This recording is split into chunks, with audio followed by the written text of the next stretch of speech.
natin ng nasa luklukan ako bago siyang sumama. Come chill. Pero bawal maglasing.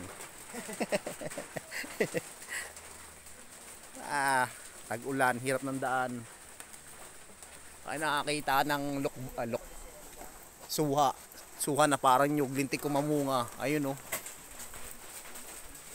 Anong bunga yan? Sunod-sunod ang dami parang nyug. Parang hindi suha eh. Parang nyug, ang dami. Dikit-dikit yung bunga eh.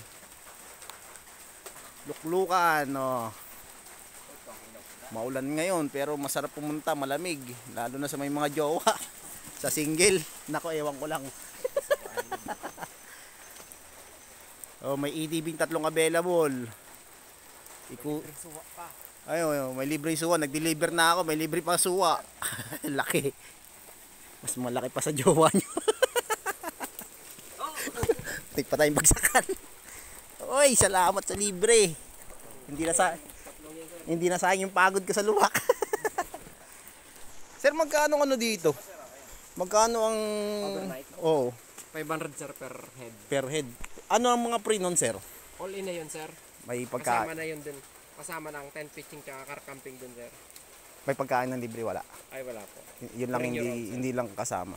Overnight na yun, sir, mula umaga hanggang madaling araw. 22 hours yun sir. Tapos ilang oras yung EDB natin? 1.5 sir ang ano yan sir. Isang tao rin. Oras. Isang tao lang din yan. Isang tao sir. Pag may angka sir, 2,000. 2,000. And, ano yung kayang ikutin yung bundok na yan sa isang oras? Sa kabilaan yun sir, may pinupuntan yun yung ayun yung parang lusutan na yun, yung may butas na yun. Yan, sir. Tatlong ilog pa yan ang babaybayin yung ATV yan. Maganda talaga, ano. Talagang trail pala rito. Pag gusto nyo ng trail, ayan.